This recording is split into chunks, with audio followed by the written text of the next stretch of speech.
Theology of the body is the term given to the teachings of Pope St. John Paul II on the human person and human sexuality, made during his 129 Wednesday audiences delivered between September 1979 and November 1984. It is a bold Christian response to the sexual revolution.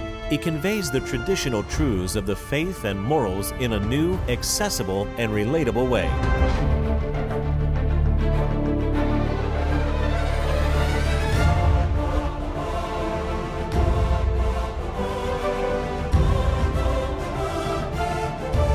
John Paul II's Theology of the Body. Welcome back to TOB, ശരീരത്തിൻ്റെ ദൈവശാസ്ത്രം എന്ന പഠന പരമ്പരയുടെ 5ാം എപ്പിസോഡിലേക്ക് നിങ്ങൾക്കെല്ലാവർക്കും സ്വാഗതം.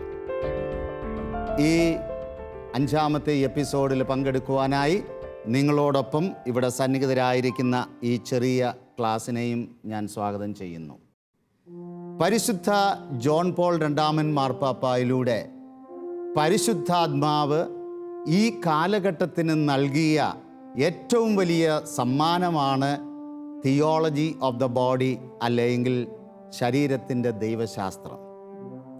Sexual റെവല്യൂഷൻ്റെ ഒരു ആൻറ്റിഡോട്ടായിട്ട് John Paul രണ്ടാമൻ മാർപ്പാപ്പ തൻ്റെ 5 വർഷക്കാലങ്ങളിലെ പൊതുദർശന വേളകളിൽ അദ്ദേഹം നടത്തിയ പ്രബോധനങ്ങളുടെ ഉപസംഹാരമാണ് തിയോളജി ഓഫ് ദ ബോഡി ആയിട്ട് ഇന്ന് നമുക്ക് പഠിക്കുവാനായിട്ടുള്ളത്.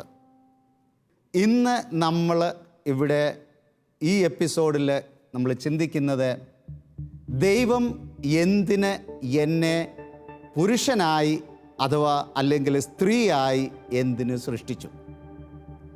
ഇത് നമ്മൾ ആരംഭിക്കുന്നതിന് മുമ്പ് പരിശുദ്ധ അമ്മയുടെ പ്രത്യേക മാധ്യസ്ഥം നമുക്ക് തേടാം. പരിശുദ്ധ അമ്മയാണ് തിയോളജി ഓഫ് ദ ബോഡിയുടെ ഏറ്റവും പ്രധാനപ്പെട്ട കണ്ണി. നമുക്ക് ഒരുമിച്ച് പ്രാർത്ഥിക്കാം. നന്മ നിറഞ്ഞ മറിയമേ സ്വസ്തി, കർത്താവ് അങ്ങയോടുകൂടെ സ്ത്രീകളിൽ അങ്ങ് അനുഗ്രഹിക്കപ്പെട്ടവളാകുന്നു, അങ്ങയുടെ ഉദരത്തിൻ ഫലമായി ഈശോ അനുഗ്രഹിക്കപ്പെട്ടവനാകുന്നു. പരിശുദ്ധ മറിയമേ തമ്പുരാന്റെ അമ്മേ, പാപികളായ ഞങ്ങൾക്ക് വേണ്ടി ഇപ്പോഴും ഞങ്ങളുടെ മരണസമയത്തും തമ്പുരാനോട് അപേക്ഷിച്ചുകൊള്ളണമേ. ആമേൻ. വിശുദ്ധ ജോൺ പോൾ രണ്ടാമൻ മാർപ്പാപ്പ ഞങ്ങൾക്ക് വേണ്ടി അപേക്ഷിക്കണമേ. Very good. അപ്പോൾ കഴിഞ്ഞ ക്ലാസ്സുകളിൽ നമ്മൾ പല വിഷയങ്ങൾ കൈകാര്യം ചെയ്തു. എന്താണ് ശരീരത്തിൻ്റെ ദൈവശാസ്ത്രം? മനുഷ്യൻ്റെ ശരീരത്തിനാണോ ആത്മാവിനാണോ കൂടുതൽ പ്രാധാന്യം നൽകേണ്ടത്? എന്താണ് മരണത്തിന് ശേഷം നമുക്ക് സംഭവിക്കുക? ഉയർത്തെഴുന്നേറ്റ മനുഷ്യൻ, ഇതൊക്കെ നമ്മൾ കഴിഞ്ഞ എപ്പിസോഡുകളിൽ ഡിസ്കസ് ചെയ്തു. അപ്പം ഞാൻ ഒരു ചോദ്യം ചോദിച്ചുകൊണ്ട് ഈ എപ്പിസോഡ് ആരംഭിക്കുകയാണ്. എന്തിനാണ് നമുക്കൊരു ശരീരം ദൈവം നൽകിയത്? പെട്ടെന്ന് പറയാം. നമ്മുടെ ശരീരത്തിലൂടെ ദൈവത്തെ വെളിപ്പെടുത്തുന്നതിന് വേണ്ടി. Very good. നമ്മുടെ ശരീരത്തിലൂടെ ദൈവം വെളിവാക്കപ്പെടുന്നു. Our body reveals God. അതുകൊണ്ട് നമ്മൾ കണ്ടു, ശരീരം ഒരർത്ഥത്തിൽ ഒരു കൂദാശയാണ്. ശരീരം ഒരു കൂദാശയാണ്. The invisible become visible through our body. Very good. ഇനി നമ്മൾ വിഷ്വൽ നമുക്ക് അവിടേക്കൊന്ന് വായിക്കാം. TOB എന്നുള്ളത് തിയോളജി ഓഫ് ദ ബോഡി 19ാം കാറ്റക്കിസസിൻ്റെ 4ാമത്തെ പാരഗ്രാഫ്. അദൃശ്യമായ ആത്മീയ സ്വർഗീയ മണ്ഡലങ്ങളെ ദൃശ്യവൽക്കരിക്കാൻ ശരീരത്തിന് മാത്രമേ സാധിക്കൂ. പ്രാചീന കാലം മുതൽ മറയ്ക്കപ്പെട്ടിരുന്ന രഹസ്യത്തെ ഈ ലോകത്തിന് കാണാൻ സാധിക്കുന്ന വിധത്തിൽ പകർത്താനായി നിർമ്മിക്കപ്പെട്ട ശരീരം ആ രഹസ്യത്തിൻ്റെ ഒരു അടയാളം കൂടിയാണ്. ദൈവം അനാദി മുതൽ വെളിപ്പെടുത്തുവാനിരുന്ന ഒരു രഹസ്യം നമ്മുടെ ശരീരത്തിലൂടെ വെളിവാക്കപ്പെടുന്നു. അതാണ് നമ്മളവിടെ മനസ്സിലാക്കിയത്. അപ്പം നമ്മുടെ ശരീരം എന്തിനു വേണ്ടി സൃഷ്ടിക്കപ്പെട്ടു? ഈ രഹസ്യം ട്രാൻസ്ഫർ ചെയ്യുവാൻ വേണ്ടിയിട്ട്. ഈ രഹസ്യം, ഈ ദൈവീക രഹസ്യം, അത് നമ്മളിൽ, നമ്മുടെ ശരീരത്തിലൂടെ ഈ ലോകത്തിന് പ്രകടമാകുവാനായിട്ടാണ്. ആ ദൈവീക രഹസ്യം എന്താണ്? ഇത് നമ്മൾ കാണാൻ പോവുകയാണ്. നമുക്ക് വീണ്ടും അവിടേക്ക് നോക്കാം. എന്താണ് ഈ ദൈവീക രഹസ്യം? മതബോധന ഗ്രന്ഥം 221 നമ്മളെ ഒരു ക്രിസ്ത്യാനിയെ സംബന്ധിച്ചിടത്തോളം, ഒരു ദൈവവിശ്വാസിയെ സംബന്ധിച്ചിടത്തോളം ഏറ്റവും പ്രധാനപ്പെട്ട ഒരു ഭാഗമാണ് ഇത്. നമ്മൾ മനഃപ്പാഠമാക്കുന്നത് വളരെ നല്ലതാണ്. മതബോധന ഗ്രന്ഥം 221 പാരഗ്രാഫ്. അപ്പോൾ അവിടെ ഇതാണ്, ദൈവം സ്നേഹമാണ് എന്ന് വിശുദ്ധ യോഹന്നാൻ ചിന്തിക്കുമ്പോൾ ദൈവത്തിൻ്റെ എസൻസ് തന്നെ സ്നേഹമാണ്. എന്താണ്? സ്വന്തം ഏകജാതനെയും സ്നേഹാത്മാവിനെയും സമയത്തിൻ്റെ തികവിൽ അയച്ചുകൊണ്ട് ദൈവം തൻ്റെ അതിഗൂഢമായ രഹസ്യം വെളിപ്പെടുത്തി. The mystery is being revealed. ദൈവത്തിൻ്റെ സീക്രട്ട് നമുക്ക് പിടികിട്ടി. എന്താ ദൈവത്തിൻ്റെ സീക്രട്ട് ഇവിടെ പറയുന്നത്? ദൈവം സ്നേഹമാണ്. പിതാവ്, പുത്രൻ, പരിശുദ്ധാത്മാവ്, ഈ ത്രിത്വൈക ദൈവം അവർ പരസ്പരം നിത്യമായ സ്നേഹത്തിൻ്റെ ഒരു പരസ്പര ദാനമാണ്, ഒരു ഒഴുക്കാണ്. The eternal exchange of love. ഇതാണ് ആ സീക്രട്ട് ദൈവത്തിൻ്റെ. അപ്പോൾ ഈ ദൈവത്തിൻ്റെ സീക്രട്ട് അത് നമ്മുടെ ശരീരത്തിലേക്ക് ട്രാൻസ്ഫർ ചെയ്ത് അത് വെളിപ്പെടുത്തിക്കൊണ്ട് ദൈവം കാലത്തിൻ്റെ തികവിലെ യേശു ക്രിസ്തുവിലൂടെ പരിശുദ്ധാത്മാവിലൂടെ അത് നമുക്ക് വെളിപ്പെടുത്തി തന്നു. ഇത് വലിയൊരു സീക്രട്ടാണ്. പലപ്പോഴും നമ്മുടെ ശരീരത്തെക്കുറിച്ച് നമുക്ക് മനസ്സിലാക്കാൻ സാധിക്കാതെ വരുമ്പോൾ ഈ ദിവ്യ രഹസ്യം എന്തായിരുന്നു എന്ന് നമ്മൾ വീണ്ടും വീണ്ടും അത് ആലോചിച്ച് റിഫ്ലക്റ്റ് ചെയ്യുന്നത് ജീവിതത്തിൽ വളരെയധികം മാറ്റങ്ങൾ നമുക്ക് വരുത്താൻ സാധിക്കും. അപ്പോൾ ഇനിയും നമുക്ക് വീണ്ടും വിഷ്വൽ കാണാം. ഒന്ന് വായിക്കാവോ ആർക്കെങ്കിലും? ദൈവം സ്നേഹമാകുന്നു. സ്വയം ദാനമായി നൽകുന്ന സ്നേഹത്തിലുള്ള ഐക്യവും കൂട്ടായ്മയുമാണ് ദൈവം. സ്വയം ദാനം. ഇപ്പം എങ്ങനെയുള്ള സ്നേഹമാണ് ഈ ദൈവിക സ്നേഹമെന്ന് പറയുമ്പോൾ? ഇന്നത്തെ ലോകം സ്നേഹത്തെക്കുറിച്ച് വളരെയധികം മിസ്റെപ്രസെൻ്റ് ചെയ്ത് സ്നേഹത്തെ വളരെയധികം വളച്ചു തിരിച്ച് സ്നേഹത്തെ മനസ്സിലാക്കുകയും ഡിഫൈൻ ചെയ്യുന്ന ഒരു കാലഘട്ടത്തിലാണ് നാം ജീവിക്കുന്നത്. ഇതാണ് യഥാർത്ഥമായ സ്നേഹം. അത് ദൈവത്തിൻ്റെ ഈ സീക്രട്ട് നമുക്ക് വെളിപ്പെടുത്തപ്പെട്ടു. എന്താണ് യഥാർത്ഥമായ സ്നേഹം? ഇവിടെ എന്താ നമ്മൾ വായിച്ചത്? സ്വയം ദാനമായി നൽകുന്ന സ്നേഹത്തിലുള്ള ഐക്യം, കൂട്ടായ്മ, ഇതാണ് സ്നേഹം യഥാർത്ഥത്തിൽ. അതുകൊണ്ടാണ് പറയുന്നത് God is A self giving gift, A union and communion of self giving gift എന്ന് പറയുന്നത്. ജോൺ പോൾ രണ്ടാമൻ മാർപ്പാപ്പ പറഞ്ഞു വളരെ വ്യക്തമായിട്ട്, ഇതിൻ്റെ പ്രതീകങ്ങളാണ് നമ്മുടെ ശരീരങ്ങൾ. ദൈവം നമ്മെ ആണും പെണ്ണുമായി സൃഷ്ടിച്ചപ്പോൾ ഈ സീക്രട്ടാണ് നമ്മുടെ ശരീരത്തിൽ അങ്ങ് സ്റ്റാമ്പ് ചെയ്ത് തന്നത്. മനസ്സിലാവുന്നുണ്ടോ? അപ്പോൾ ഇവിടെയാണ് നമ്മൾ സ്നേഹത്തെ യഥാർത്ഥമായിട്ട് ശക്തമായിട്ട് മനസ്സിലാക്കേണ്ടത്. ദൈവം സ്വയം ദാനമായി നൽകുന്ന. അപ്പോൾ ഏത് സ്നേഹവും സ്നേഹമാണോ ഇല്ലയോ എന്ന് നമുക്ക് ടെസ്റ്റ് ചെയ്ത് നോക്കുവാൻ എന്താ നിങ്ങൾക്ക് തോന്നുന്നത്? ഈസി മെത്തേഡ് എന്താ? ആ സ്നേഹത്തിൽ എന്തുണ്ടാകണം? സ്വയം ദാനമായി കൊടുക്കുന്ന ഒരു പ്രകൃതം ആ സ്നേഹത്തിനുണ്ടാകണം. പലപ്പോഴും നമ്മുടെ ചുറ്റും നമ്മൾ കാണുന്ന സ്നേഹത്തെ എങ്ങനെയുള്ള സ്നേഹമാണ്? നമ്മൾ വാങ്ങിക്കുന്ന സ്നേഹമായിട്ടാണ്. അതുകൊണ്ടാണ് പലപ്പോഴും സ്നേഹത്തിന് അതിൻ്റെ പൂർണ്ണതയിൽ നമുക്ക് അനുഭവിക്കുവാൻ സാധിക്കാത്തത്. നമുക്കൊരിക്കലും ആ സ്നേഹത്തെ പൂർണ്ണതയിൽ അനുഭവിക്കുവാൻ സാധിക്കാത്തത് അതിൽ ഈ സ്വയം ദാനത്തിൻ്റെ ഏത് സ്നേഹം? നിങ്ങളെ യഥാർത്ഥത്തിൽ മാതാപിതാക്കളെ മക്കൾക്ക് വേണ്ടി സ്വയം ദാനമായി തീരുന്ന സ്നേഹം, അത് ഈ സ്നേഹത്തിൻ്റെ പ്രതിഫലനമാണ്. ഭാര്യയും ഭർത്താവും പരസ്പരം സ്വയം ദാനമായി തീരുന്ന സ്നേഹം, ഈ സ്നേഹത്തിൻ്റെ അത് പ്രതീകമാണത്. ഏത് സ്നേഹവും നമ്മൾ എടുത്തു നോക്ക്, ഈ സ്വയം ദാനത്തിൻ്റെ എലിമെൻ്റ് അവിടെയുണ്ടെങ്കിൽ അത് ദൈവീക സ്നേഹത്തിൻ്റെ ഭാഗമാണ്, പ്രതീകമാണ്. അപ്പോൾ ഇത് നമ്മൾ മനസ്സിലാക്കുമ്പോൾ നമ്മുടെ ശരീരത്തിലെല്ലാം ഈ സ്നേഹിക്കുവാനുള്ള ഒരു കഴിവ് ദൈവം സ്റ്റാമ്പ് ചെയ്തിട്ടുണ്ട്. നമുക്ക് വിഷ്വലിലേക്ക് നോക്കാം. ഇതിനെയാണ് ദാമ്പത്യപരമായ ശരീരത്തിൻ്റെ അർത്ഥം, അല്ലെങ്കിൽ then spousal meaning of the body, nuptial union എന്നൊക്കെ നമ്മൾ പറയുന്നത്. നമ്മുടെ എല്ലാവരുടെയും ശരീരത്തിൽ ഈ സ്നേഹിക്കാനുള്ള കഴിവ് ദൈവം നമ്മെ ആണും പെണ്ണുമായി സൃഷ്ടിച്ചപ്പോൾ ഇങ്ങനെ സ്റ്റാമ്പ് ചെയ്ത് ഇങ്ങോട്ടേക്ക് വിട്ടിരിക്കുക. ദൈവത്തിൻ്റെ ആ നേച്ചർ നമ്മളിൽ അങ്ങ് സ്റ്റാമ്പ് ചെയ്തു. അപ്പോൾ സ്വയം ദാനമായി നൽകുന്ന ഒരു സ്നേഹത്തിനു വേണ്ടി നമ്മൾ സൃഷ്ടിക്കപ്പെട്ടവരാണ്, ആണും പെണ്ണുമായിട്ട്. നമുക്ക് ഇതൊന്ന് വായിക്കാം. നിത്യമായ അവിടുത്തെ സ്നേഹത്തിൻ്റെ കൈമാറ്റത്തിൻ്റെ ഒരു സൃഷ്ട പതിപ്പിൽ പങ്കുചേരാനുള്ള വിളി നമ്മുടെ ശരീരങ്ങളിലും ലൈംഗികതയിലും അവിടുന്ന് മുദ്രണം ചെയ്തിരിക്കുന്നു. അപ്പം നമ്മെ ആണായി സൃഷ്ടിച്ചുകൊണ്ട്, നമ്മൾക്ക് പെണ്ണിൻ്റെ ശരീരം തന്നുകൊണ്ട്, ആണിൻ്റെ ശരീരം തന്നുകൊണ്ട് ദൈവം ഈ കഴിവ് നമ്മളിൽ സ്റ്റാമ്പ് ചെയ്തിരിക്കുന്ന എന്താണെന്നറിയാവോ? നമ്മൾ കണ്ടു ദൈവത്തിൻ്റെ സീക്രട്ട് അതൊരു അൺക്രിയേറ്റഡ് ലവ് ആണ്. ജോൺ പോൾ രണ്ടാമൻ മാർപ്പാപ്പ പറയുന്നു, that is an uncreated love, Trinitarian ദൈവത്തിൻ്റെ സ്നേഹം. പക്ഷെ നമ്മളുടെ ഈ ശരീരത്തിൽ സ്റ്റാമ്പ് ചെയ്തിരിക്കുന്നത് ഇതൊരു ക്രിയേറ്റഡ് ലവ് ആണ്. പക്ഷേ എങ്കിൽ ഇറ്റ് ഈസ് എ റിപ്ലിക്ക, ഇത് അതിൻ്റെ പ്രതീകമാണ്. അതുകൊണ്ടാണ് നമ്മൾ ഉൽപ്പത്തി മുതൽ കാണുന്നത്, ദൈവം പുരുഷനും ആണും പെണ്ണുമായി അവരെ സൃഷ്ടിച്ചു, അവരെ ബ്ലെസ് ചെയ്തു. ആദ്യത്തെ വിവാഹം അവിടെ നടന്ന് അവരെ ബ്ലെസ് ചെയ്തിട്ട് അവർ രണ്ടുപേരും ഒന്നായിത്തീരും. ആ സ്നേഹത്തിൻ്റെ പങ്കുവെക്കലിൽ ദേ ബിക്കം വൺ.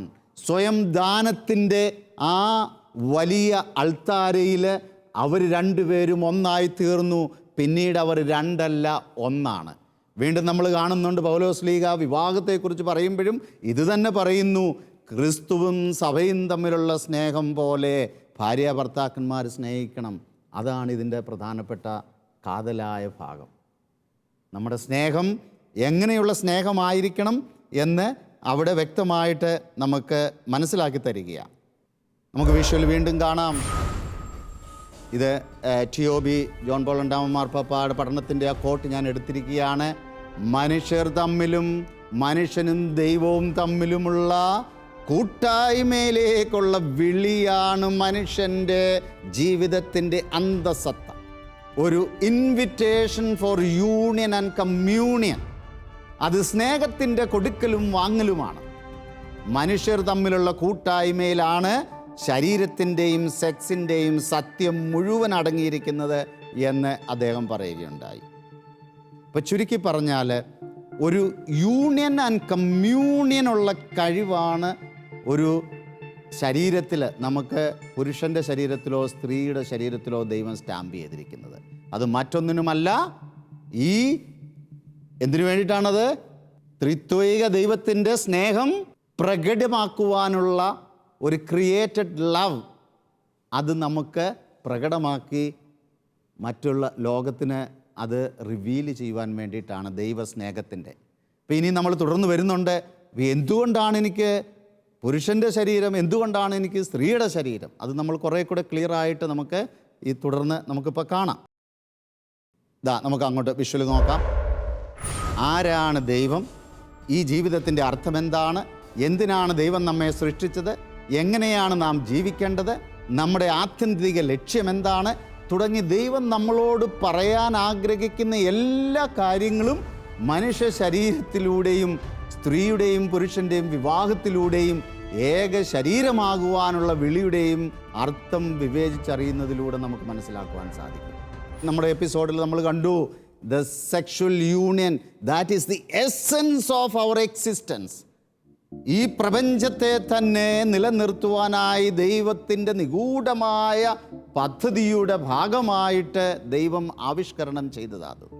എനിക്ക് തോന്നുന്ന വിധത്തിൽ ഞാൻ എൻ്റെ ശരീരത്തെ ഉപയോഗിക്കുവാനോ ദാമ്പത്യ ധർമ്മത്തിലൂടെ അല്ലാതെ സെക്ഷുവൽ ആക്ടിവിറ്റി ചെയ്യുവാനോ ദൈവം ആഗ്രഹിക്കുന്നില്ല. അതിൻ്റെ പ്രത്യേക പർപ്പസ് അതാണ്. അപ്പോൾ ഇവിടെ നമ്മൾ ഒരു കാര്യം മനസ്സിലാക്കേണ്ടത് ഇതാണ്, ദൈവം അങ്ങേ അറ്റം നമ്മളോട് സംസാരിക്കുന്നതും നമ്മുടെ ഈവൻ ഡെസ്റ്റിനി പോലും നമുക്ക് മനസ്സിലാക്കി തരുന്നത് ഈ സ്ത്രീയുടെയും പുരുഷൻ്റെയും ശരീരത്തിലൂടെയും അവരൊന്നാകുന്ന ആ വിളിയിലൂടെയും അവരുടെ ആ വൺ ഫ്ലഷ് യൂണിയനിലൂടെയുമാണ്. ഹോളി യൂണിയൻ ആൻഡ് കമ്മ്യൂണിയൻ അതിലൂടെയാണ്. ഒറ്റ വാക്കിൽ പറഞ്ഞാൽ നമ്മുടെ ശരീരം ഒരു കഥ പറയുന്നുണ്ട്. സ്ത്രീ ശരീരം അതിൽ തന്നെ ഒരർത്ഥമില്ല. പുരുഷൻ്റെ ശരീരത്തിന് അതിൽ തന്നെ ഒരർത്ഥമില്ല. നമ്മുടെ ശരീരം സ്ത്രീയും പുരുഷനുമായിക്കൊണ്ട് അതൊരു കഥ പറയുന്നുണ്ട്. അതെന്താണ് ആ കഥ? നമ്മെ സൃഷ്ടിച്ച ദൈവത്തിങ്കിലേക്ക് തന്നെ വിരൽ ചൂണ്ടുന്നതാണ് ആ കഥ. ഒറ്റ വാക്കിൽ പറഞ്ഞാൽ ഫോർ ദ കമ്മ്യൂണിയൻ, കൂട്ടായ്മയ്ക്ക് വേണ്ടി ദൈവത്തിൻ്റെ ആ ആന്തരിക ജീവനിലുള്ള പങ്കാളിത്തത്തിനു വേണ്ടി ദൈവം നമുക്ക് തന്നിരിക്കുന്ന വലിയൊരു കഴിവാണ്. അതുകൊണ്ട് ഈ ശരീരം വെറും ബയോളജിക്കൽ അല്ല. പെൺ ശരീരം അല്ലെങ്കിൽ പുരുഷൻ്റെ ശരീരം അല്ലെ സ്ത്രീയുടെ ശരീരം അതും വെറും ബയോളജിക്കലി അല്ലെ ആക്സിഡൻ്റലി സംഭവിച്ചതല്ല. ദൈവത്തിൻ്റെ അനന്ത പദ്ധതിയിൽ ദൈവം വളരെ മനോഹരമായിട്ട് പ്ലാൻ ചെയ്ത് ഡിസൈൻ ചെയ്തതാണ്.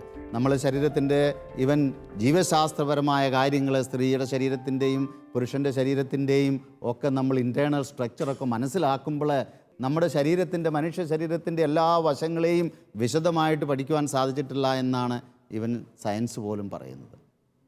അപ്പോൾ ഇതാണ് നമ്മൾ പ്രത്യേകമായിട്ട് മനസ്സിലാക്കേണ്ടത്. ക്രിസ്തുവും സഭയും തമ്മിലുള്ള ആ വിവാഹം നമുക്ക് അങ്ങോട്ട് നോക്കാം. ക്രിസ്തുവും സഭയും തമ്മിലുള്ള വിവാഹത്തിൻ്റെ രഹസ്യമാണ് ക്രൈസ്തവ വിശ്വാസത്തിൻ്റെയും രഹസ്യം. അതെ, ദൈവവുമായുള്ള ഏറ്റവും അടുത്ത കൂട്ടായ്മയിലേക്ക് നമ്മെ ആനയിക്കുക എന്നതായിരുന്നു നിത്യത മുതലുള്ള അവിടുത്തെ പദ്ധതി. മറ്റൊരു വാക്കിൽ പറഞ്ഞാൽ നമ്മെ വിവാഹം ചെയ്യുക എന്നതായിരുന്നു അവിടുത്തെ പദ്ധതി. ഒരുപക്ഷെ നമ്മുടെ രക്ഷാകര പദ്ധതി മുഴുവനും, ഈ ബൈബിള് മുഴുവനും ദൈവവും നമ്മളുമായിട്ടുള്ള എല്ലാ കാര്യങ്ങളും നമുക്ക് നിസ്സാര വാക്കുകളിൽ ഒതുക്കി നമുക്ക് നിർത്താൻ പറ്റും. God wants to marry us. ദൈവം നമ്മളെ വിവാഹം കഴിക്കുവാൻ ആഗ്രഹിക്കുന്നു. നമ്മുടെ സാധാരണ വിധത്തിലുള്ള അണ്ടർസ്റ്റാൻഡിങ്ങിലുള്ള വിവാഹമല്ല. He wants to become one with us.